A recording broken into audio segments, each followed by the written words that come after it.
Kenapa kalau kita minta sesuatu kepada Allah, contohnya minta pena, ternyata tidak pena yang dikasih, pensil, spidol, gitu kan?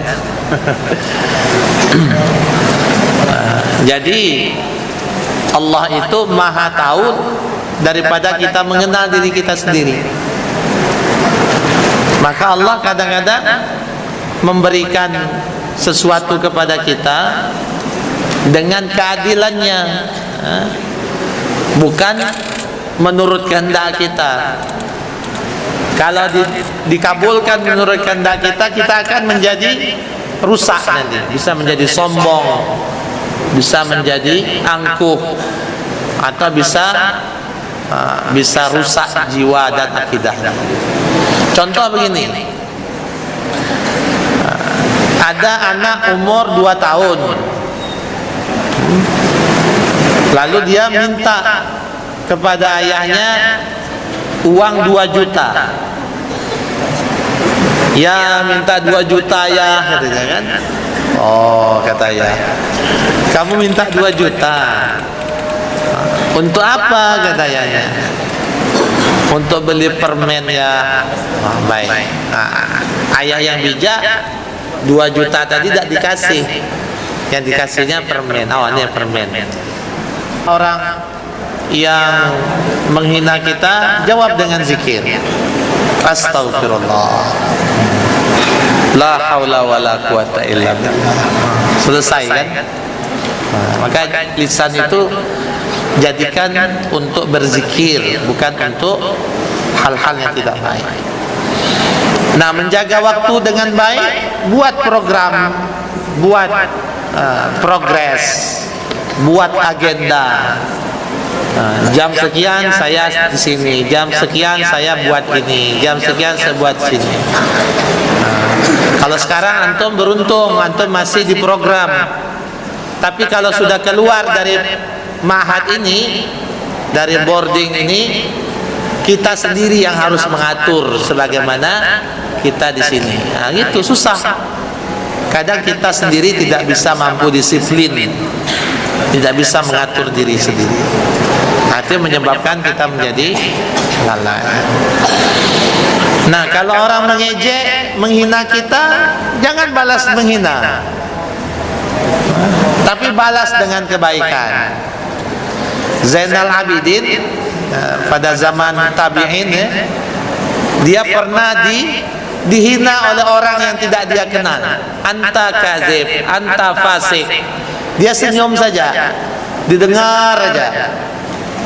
Setelah selesai, syukron, katanya kan, kamu sudah memberitahukan saya keburukan yang ada pada diri saya yang saya tidak tahu. Nah, mau tidak kamu duduk lagi di sini? Masih banyak keburukan saya yang belum kamu sebut. Biar saya ceritakan keburukan saya. Masya Allah. Akhirnya menangis orang yang menghinanya. Kenapa? Ini manusia apa malaikat ini, kan? Maka itu orang yang menghina jangan balas dihina, balas dengan kebaikan. Maka dia akan menjadi sadar. Jangan balas pula dengan keburukan yang sama.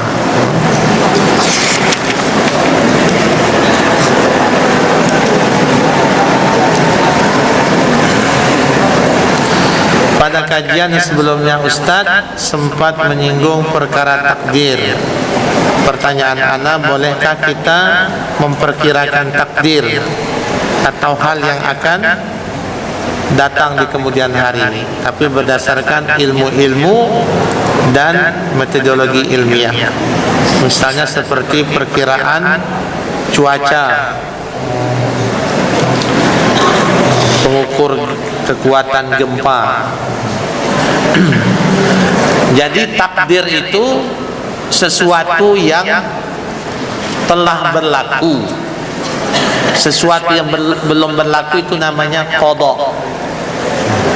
Sudah ditetapkan oleh Allah tapi belum berlaku. Itu namanya qada. Ketika sudah berlaku, kita sudah duduk di sini, berarti namanya takdir. Seseorang itu tidak bisa untuk meramal takdir, itu tidak bisa. Apa yang Allah akan lakukan. Ketika sudah terjadi, baru kita ketahui, oh ini rupanya takdir. Akan tetapi kalau kita hanya menjangkakan perencanaan, ya boleh saja, tapi tidak boleh kita mengatakan ini pasti berlaku. Ini apa ini? Air. Punya siapa nih? Siapa bilang punya Ustaz? Belum tentu punya Ustaz. Mungkin punya Ustaz lain nanti kan. Memang sudah nampak airnya, sudah direncanakan punya Ustaz. Tapi nanti pas Ustaz bawa, Ustaz boleh saya minta airnya? Silakan. Ternyata bukan milik Ustaz. Ada orang lain yang ditakdirkan oleh Allah untuk memilikinya. Seperti itu takdir.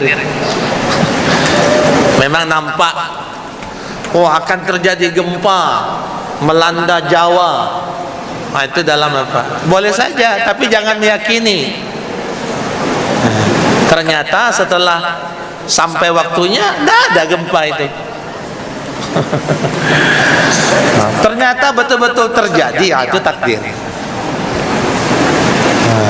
Jadi itu, itu baru pasti berlaku. Jadi kalau takdir sudah terjadi, baru kita tahu.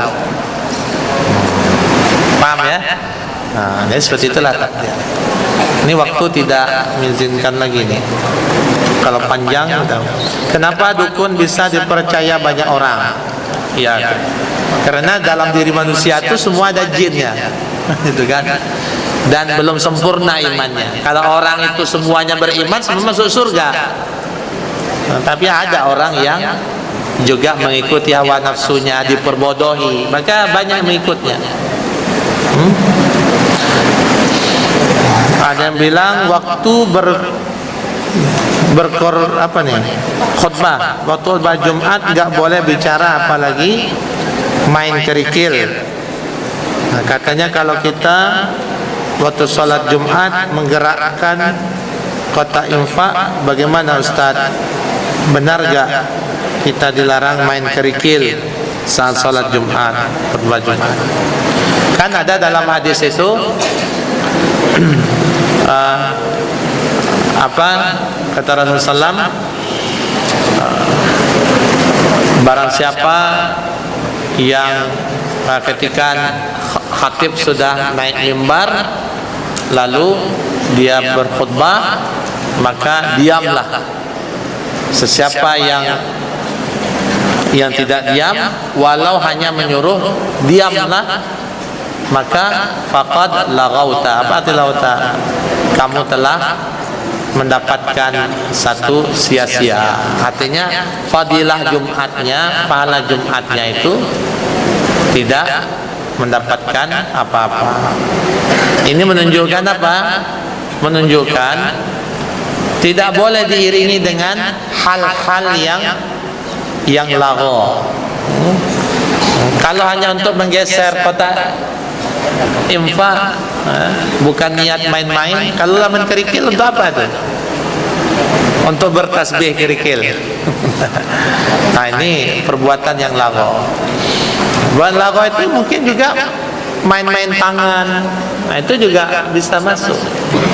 Artinya kita tidak mendapatkan fadilah, pahala Jumat yang besar pada saat itu. Nah, itu fadilah.